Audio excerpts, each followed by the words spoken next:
মানুষকে রক্ষা করবে যে বাহিনী, সেই বাহিনীতেই জায়গা করে নিলেন এমন এক ব্যক্তি যাকে দেশ দেখেছে বিশ্ববিদ্যালয়ের নিরস্ত্র শিক্ষার্থীদের উপর বেধড়ক হামলা করতে।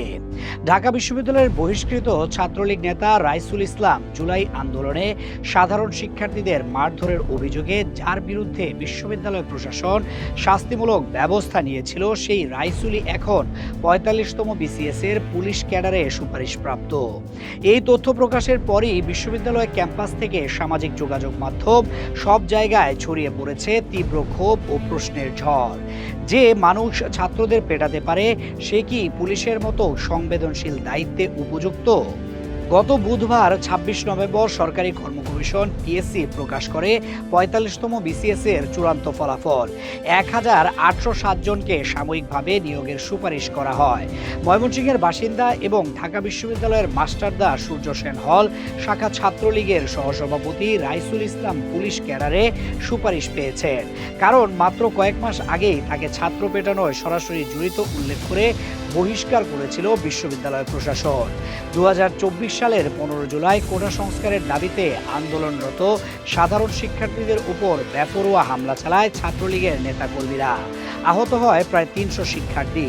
সেই দিনের ভিডিও ফুটেজে দেখা যায় রাইসুল ইসলাম সরাসরি শিক্ষার্থীদের উপর লাঠি নিয়ে হামলা করছেন, মারধর করছেন, তাড়া করছেন। পরদিন ১৬ জুলাই দেশের বিভিন্ন গণমাধ্যমে প্রকাশিত ছবিতেও তার অংশগ্রহণ স্পষ্টভাবে ধরা পড়ে। এ ঘটনার ভিত্তিতে বিশ্ববিদ্যালয় প্রশাসন তদন্ত করে ১২৮ জনকে সাময়িক বহিষ্কার করে। সেই তালিকায় ৭২ নম্বরে ছিলেন রাইসুল ইসলাম। ঢাবির তদন্ত প্রতিবেদনেও উল্লেখ ছিল ১৫ জুলাই সাধারণ শিক্ষার্থীদের উপর হামলায় রাইসুল ইসলাম সরাসরি জড়িত। পুলিশ ক্যাডারে রাইসুলের নাম উঠতেই ব্যাপক প্রতিক্রিয়া দেখা যায় ঢাবি ক্যাম্পাসে। ঢাবির শিক্ষক ও শিক্ষার্থীরা বলছেন, রাইসুল ছাত্রলীগের চিহ্নিত চাঁদাবাজ হামলাকারী। তার পুলিশ ক্যাডারে সুপারিশ হওয়া অসামঞ্জস্যপূর্ণ এবং উদ্বেগজনক। অনেকের মতে চাকরি হওয়ার প্রশ্নই ওঠে না, বরং তার আইনি শাস্তি নিশ্চিত হওয়া উচিত।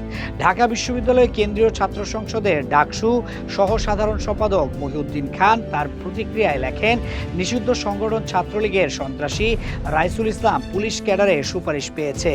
যে ব্যক্তি শিক্ষার্থীদের উপর হামলার নেতৃত্ব দিয়েছিল, সে কিভাবে আইন রক্ষক হবে? তিনি আরও দাবি করেন, রাইসুলকে গ্রেফতার করে আইনের আওতায় আনতে হবে এবং পিএসসির সুপারিশ প্রক্রিয়ায় জড়িতদের বিরুদ্ধে তদন্ত কমিটি গঠন করতে হবে। ঢাবি শিক্ষার্থীদের একটাই প্রশ্ন, যিনি আন্দোলনরত ছাত্রদের রক্ত ঝরিয়েছেন, সেই ব্যক্তি কি আইনের প্রয়োগকারী বাহিনীতে থাকার যোগ্য? তাদের মতে একজন রাজনৈতিক সন্ত্রাসী হিসেবে বহিষ্কৃত মানুষের নাম পুলিশ ক্যাডারে আসা বিসিএস এর বিশ্বাসযোগ্যতা ও নৈতিকতার জন্য বড় আঘাত। বিশ্ববিদ্যালয় জানিয়েছে, ফুটেজ, ছবি, সাক্ষ্য সব মিলিয়ে অভিযোগের সত্যতা প্রমাণিত হওয়ায় রাইসুলকে বহিষ্কার করা হয়েছিল। এমন একজনের নাম কিভাবে পুলিশের তালিকায় আসে তা নিয়ে প্রশ্ন উঠছে পিএসসির যাচাই বাছাই প্রক্রিয়ার ওপরও। একদিকে বিশ্ববিদ্যালয় বলছে রাইসুল ছাত্র পেটানোর অভিযুক্ত, অন্যদিকে পিএসসি বলছে যোগ্যতা যাচাই শেষে তিনি পুলিশের জন্য সুপারিশযোগ্য। এই দুই বিপরীত বাস্তবতার মাঝে এখন ঝুলে আছে একটি প্রশ্ন, রাষ্ট্র কি এমন একজন বিতর্কিত ব্যক্তিকে পুলিশ বাহিনীর দায়িত্ব দিতে দেবে, নাকি সবকিছু পুনর্মূল্যায়ন করা হবে? উত্তর দেবে সময়।